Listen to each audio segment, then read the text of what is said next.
Hey, good morning, everyone. I'm thrilled to be here this morning with Scott Beechuk, one of our partners from Norwest, and Alex Bard, Managing Director from Redpoint. And we are going to have an amazing session this morning.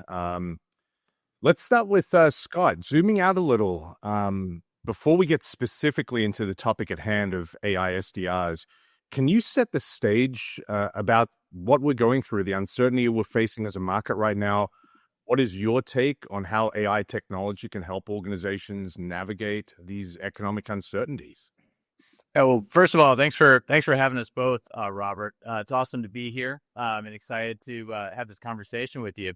And boy, what a time, right? Jumping right in here.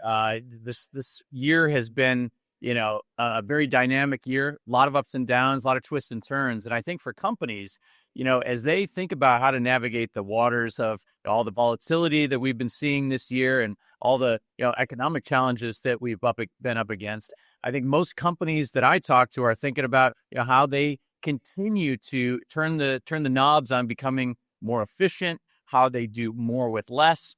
A lot of the themes that we saw building up over the last couple of years, particularly with AI, are being accelerated now just due to the uncertainty right now in the markets. And I think the good news is there's a lot of very healthy companies out there, companies that have built some real momentum, some real, they've been filling their pipelines over the last several quarters. It's been a really good run. And now they're asking the question, how do we keep up that energy? How do we keep up that momentum? And, they're also setting themselves up for, I think, a future where human work is going to continue to be automated. I know we're going to talk a lot about that today, but now the thought process is less about, okay, well, how can I add AI as an ingredient? Now, how can I use AI as a fundamental platform for building the future of my business?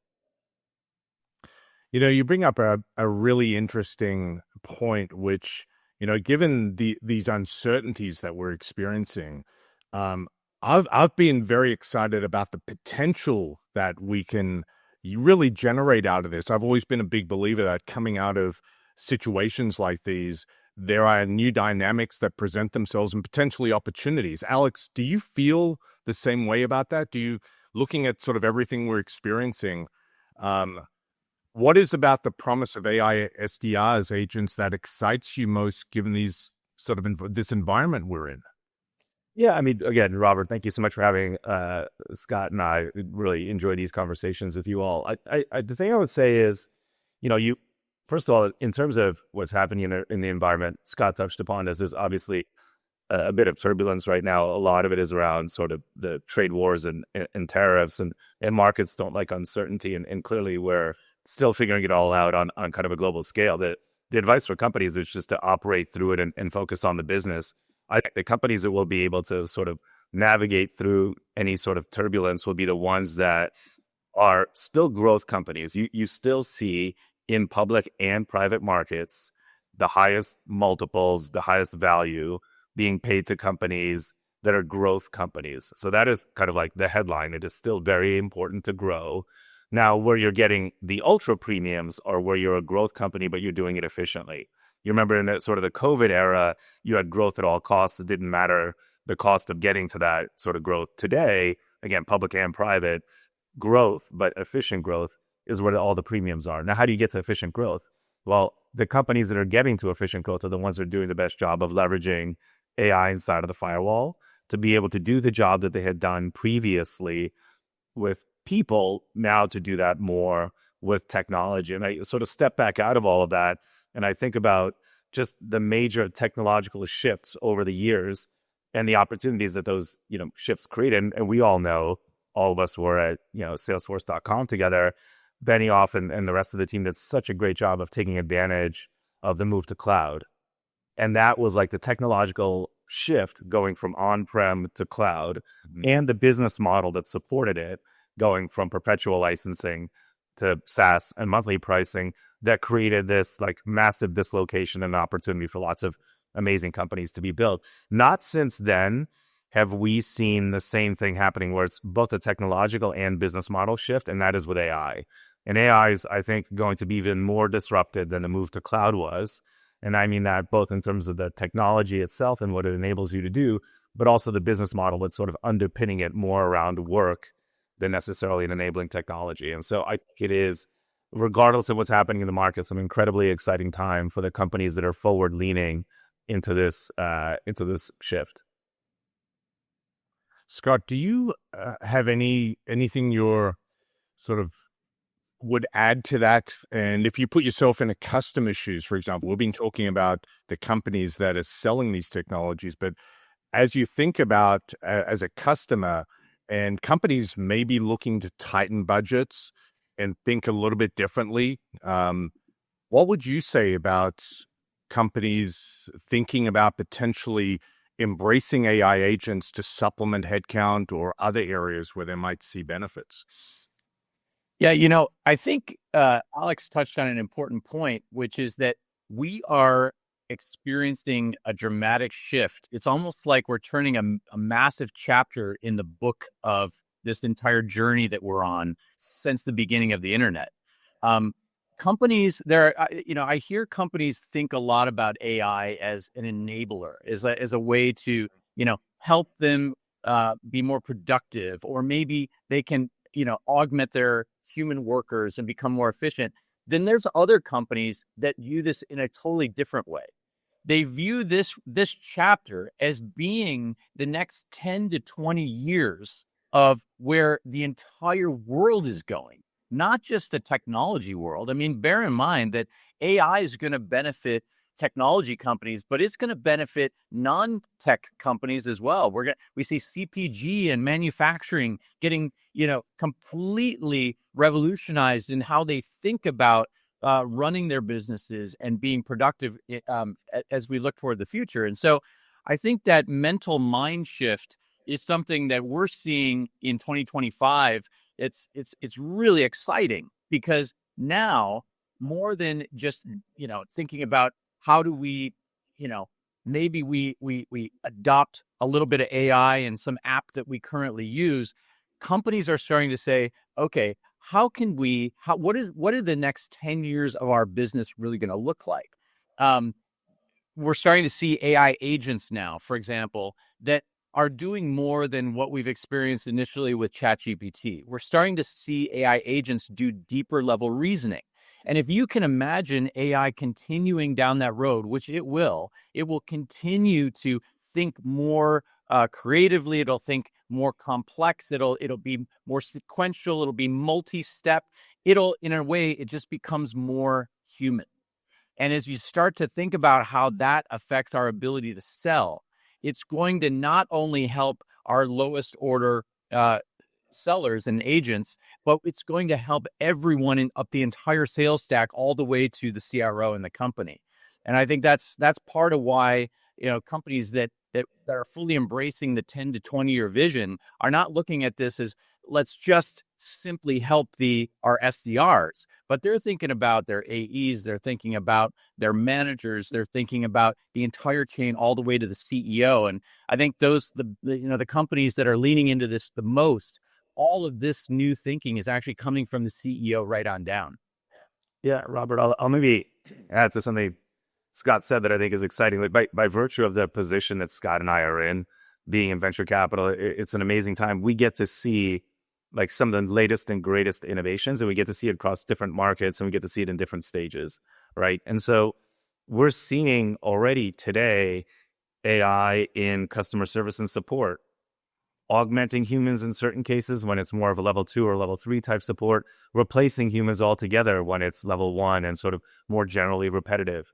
We're seeing AI applied in the engineering sort of discipline, where AI is now this great co-pilot, but it's increasingly, with companies like Cursor and others, doing more of the actual writing of code. There was a tweet published from Y Combinator, which is one of the largest sort of incubators of tech companies, that 25% of the most recent graduating class had 95% of their code written by AI. Just think about that, right? Now, it's the written code is more like a junior developer, and over time, it'll start to move up the stack. And then now we're starting to also see it in the go-to-market stack. And so you can imagine all these various disciplines, AI sort of coming in and getting better and better and better.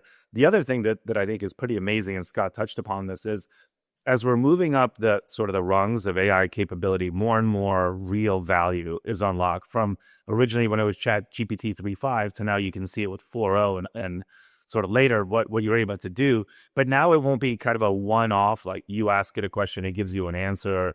It'll be more, you give it a task and it goes off and actually does that task. And I think as you think about that across engineering, you think about that across go-to-market, you think about that in finance, you think about that in every aspect of your business, there's going to be some really incredible unlocks. And the companies that, as I mentioned earlier, I think that are thinking that way and they're at the forefront of it and they're thinking about it 10 to 20 years out are really going to be able to take advantage of what I think is a once-in-a-lifetime opportunity. I love that, especially as you're leaning into this. Obviously, the two of you sit on a lot of different boards of companies out there today. Give me your perspective. If you were in the shoes of the CMO and you were coming to the board to present your vision over the next year, what would you expect to hear from somebody who you feel is leaning into this? What would you want to hear from them? Want me to jump in? Sure. Either of you would be great. Yeah. I couldn't agree with Alex more. This is probably the most exciting time that we've ever experienced in technology. I was talking to a CMO the other day who is going through a wholesale rethinking of the entire stack. A lot of CMOs have, 20 or 30 different SaaS applications today, and that's not uncommon. In fact, I've seen some companies with more. And it's not uncommon to sort of cycle through those applications on a regular basis and try new things. But, if you're looking backwards, if you look in the rearview mirror, what you see is a lot of passive software systems that CMOs could try, throw things against the wall, see what sticks, maybe try a new algorithm here, a new algorithm there, maybe we can, pick up a couple more points of conversion along the way. But this conversation, I'd love to name the company, but it's a portfolio company, and the conversation took a totally different turn, which for me was super exciting. It was, okay, let's actually picture what does the future of the world look like when AI is powering everything that touches the customer.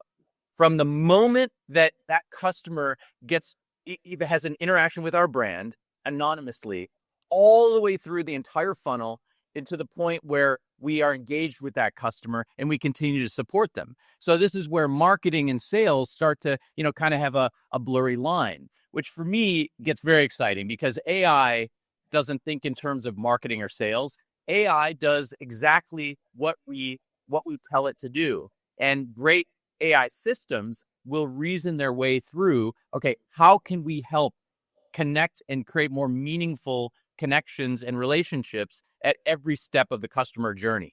And that was the thought process in that CMO's mind. It was, how do we unlock more meaningful human connections at every step from the anonymous first touch to, deep into the sales funnel? And how do we automate all that to a point where there's less overhead, less noise, less spam, and just real deep human connection and make better use of everyone's time? And that's a pretty exciting way to think about the future with AI. Yeah, I'll add just to what Scott said, which is, software historically has been about, some incremental improvement to what a human does, right? Most applications have been CRUD applications, create, read, update, kind of delete. And the better we got, the more efficient it made sort of us at doing those things. I think this is the time not to think about incrementalism. This is the time to kind of burn the boats and rethink it all together, right? Start from zero. Don't think about, I've got this stack of tools and how do I make each one of them slightly better? Or how do I plug in one tool to kind of replace this weird Jenga of stuff that I've sort of accumulated over the last N number of years? This is like a moment to burn it all down and kind of rebuild it with a totally new mindset, which is super exciting. I mean, if you recall when Scott and I first invested in Qualified, it was not an AI SDR company. The founding sort of principle of the company was marketing automation as it had existed is broken. It's too complex. It's too brittle. It's got too many workflows. This is all about sort of human engagement. Let's think about how do you simplify and improve that sort of human engagement around progressing somebody through the purchasing experience. That same principle holds true today. Qualified have just done an incredible job of understanding and seeing AI as the catalyst to all the things that we've built to do that even better. And where I think we are sort of on our journey today, we kind of talk about AI SDR and kind of why everybody's excited about it. That's just the beginning. Really, this is about completely rethinking the entire GTM stack, as Scott said. It's not this distinct sales is here and marketing is here and kind of performance is here and brand is here. It's all now one thing. And I think Qualified is an incredible sort of entry wedge into that. But our opportunity is to rewrite a GTM stack on the foundation and principles of all the data that we have, the signals that we have, and leveraging AI to be able to create that amazing end-to-end journey for a customer. I love that. In fact, it sort of dovetails with a lot of what I've been reading and hearing. The analyst reports talk about the continued investment in software technology, especially in B2B. As you think about the next few years, where do you believe the lion's share of that technology investment is going to go? How do you think this plays out if you were to project over the next 2, 3, 4 years? And maybe Alex, start with you.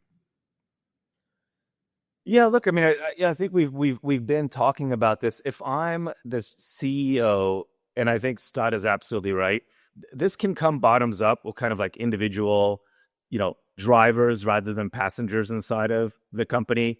I sort of really appreciate this book written by Frank Slootman, who was one of the best CEOs in the Valley, the CEO of ServiceNow, and then Snowflake. He wrote this book called Amp It Up. And then Amp It Up, sort of one of the central points is, as an employee inside of a company, are you a driver or a passenger? So drivers inside of companies will be ones that embrace AI sort of early, play with it, use it, and infect the company, sort of bottoms up.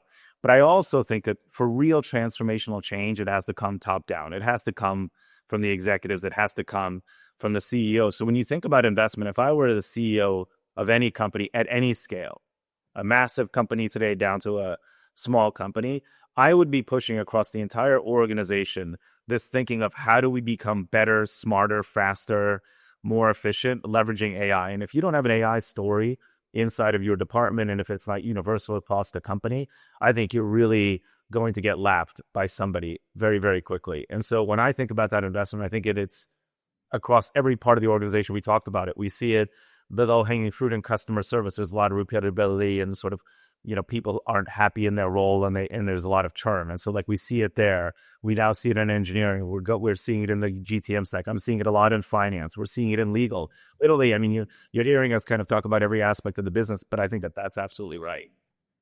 Yeah, couldn't agree more with that, Alex. I think there's also another thing that great companies I keep hearing repeatedly, and that is, there's nothing to be afraid of here. Across the employee base at every level, AI is going to, it's going to supercharge every role in a company. Okay. It's going to automate some of the work, but new roles and new opportunities to be more human and do more interesting work are already being created and will continue to be created at an accelerating rate. And so, you work your way up from the SDR and you start to think, well, Qualified and Piper are the SDR's best friend. Why? Because they work alongside your SDRs and they help move things quicker through into the sales funnel. It helps helps customers become, understand their customers better, helps them fill the pipeline more, creates more qualified opportunities, et cetera, et cetera. And then you start to think about what happens over time. Well, an AE spends a lot of his or her time doing a lot of manual data entry. I mean, nobody likes entering information into your CRM. Nobody that I know of. And so what does AI help us do? Well, it certainly could eliminate most data entry as we go into that process. But what about all the other overhead that exists and all of the sort of the waste that we have as humans doing our jobs throughout the entire go-to-market organization? Well, I'm a sales manager, for example, and I know I'm getting way outside the scope of the AI SDR and Piper today, but I'm thinking you asked for the next 2 to 3 years. I start to think about how does AI help the sales manager do a better job of predicting, doing forecast calls, reporting up through the management chain to the CMO and to the CRO and to the CEO and the CFO. How does AI help everyone in the entire organization do their jobs more efficiently so that we can do the thing that we're most qualified to do as human beings, which is build more human connections. And building deeper, trusted relationships with other human beings helps, well, it makes everybody's life better. And it also helps us sell more. So I think that's where we're going. Do you see what Scott did there? He said, what are we more qualified to do? I picked up on that. Well done. That was well done. Actually, I couldn't think of a better way to put a bow on this session. Scott, Alex, it's always a pleasure. Thank you so much for being on this journey with us. And really excited to see what is going to be happening over the next number of months, but also number of years. So with that, thank you both. Thank you. Much.